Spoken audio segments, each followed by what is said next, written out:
I was 33 when my grandmother passed away, and for a while it felt like the world had lost its color. She wasn't just my grandmother. She had raised me after my parents' divorce, packed my school lunches, sat through every piano recital, and somehow always knew when I was hurting before I said a word.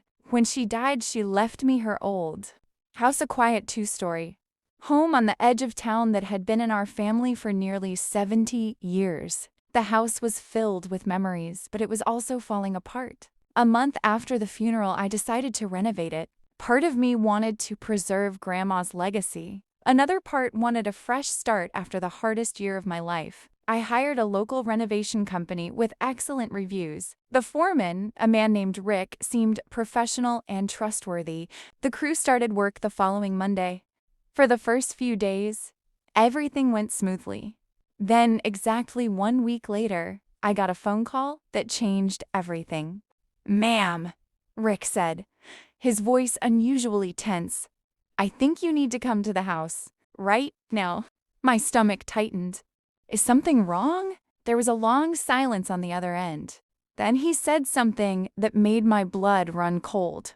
"I found something hidden inside your grandmother's wall, and I don't think she ever wanted anyone to find it." I grabbed my keys and rushed out the door, completely unaware that what was waiting inside that house was about to expose a secret my family had buried for decades. By the time I pulled into my grandmother's driveway, my hands were shaking so badly I nearly dropped my keys. The renovation crew was standing outside the house. Nobody was working. Nobody was talking. They were all gathered near the front porch, exchanging nervous glances. The moment Rick saw me, he walked over. "Thank God you're here," he said. "What did you find?" I asked. Instead of answering, he led me inside. The house looked completely different. Old wallpaper had been stripped away. Sections of drywall were missing, and dust covered almost every surface. But none of that caught my attention. Rick stopped in front of a wall in what used to be my grandmother's bedroom.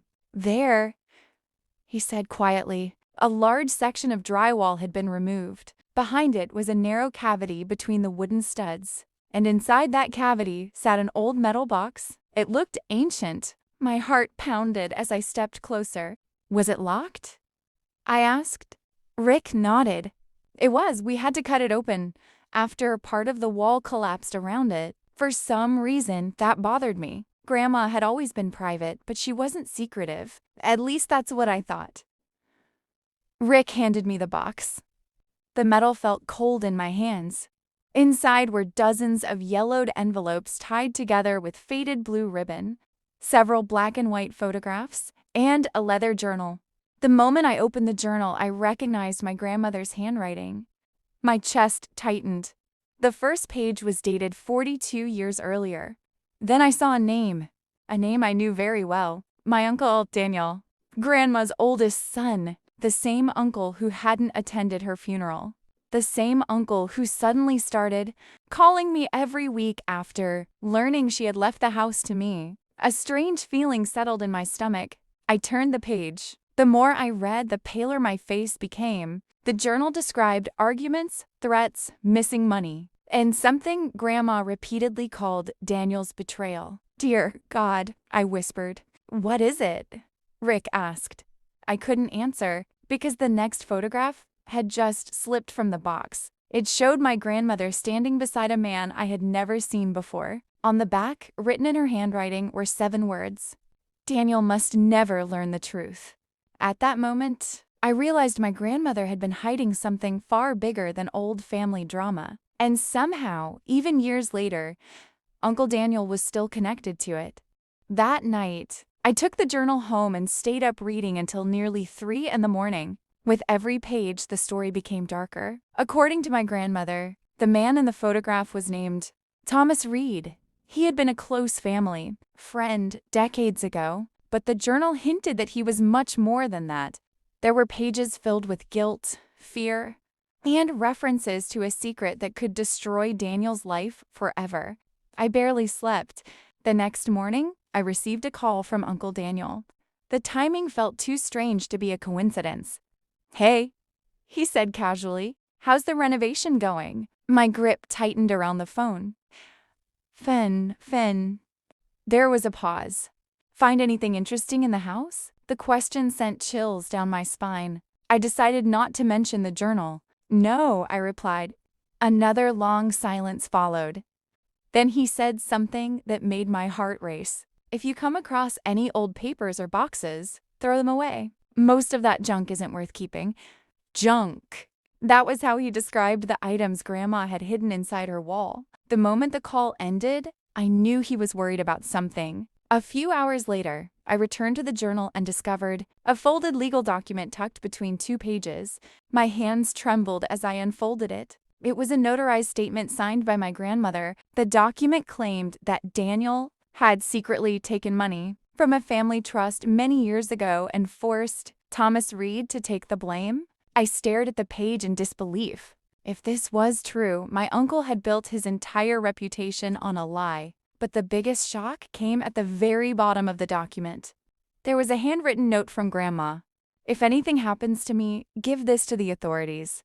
Suddenly, I heard a car pull into my driveway. I looked through the window, and my blood ran cold. Uncle Daniel was standing at my front door. I froze as I watched Uncle Daniel standing on my porch. He looked nervous. Not sad, not concerned. Nervous. I opened the door, only a few inches. "What are you doing here?" I asked. He forced a smile. "I was nearby and thought I'd check on you." We both knew that was a lie. His eyes immediately drifted toward the journal sitting on my kitchen table. For a split second, the color drained from his face. "You found it, didn't you?" he whispered. The mask finally slipped. I stepped back and held up the notarized statement. "Everything is in here, Daniel.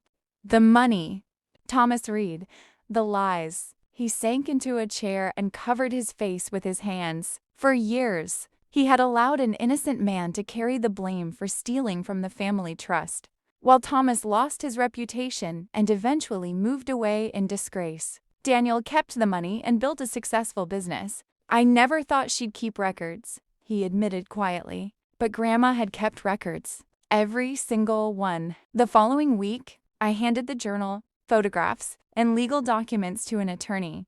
The evidence triggered an investigation that uncovered financial records matching my grandmother's claims. Daniel's reputation collapsed almost overnight. Several business partners cut ties with him, and the truth became impossible to hide. A month later, I tracked down Thomas Reed and showed him the evidence. The tears in his eyes said everything. For the first time in decades, his name was cleared. As for me, I finished renovating Grandma's house, and every time I walk through those rooms, I think about her courage. Even after her death, she made sure the truth came out. The man who betrayed our family finally faced the consequences, and my grandmother got the justice she had waited 42 years to see.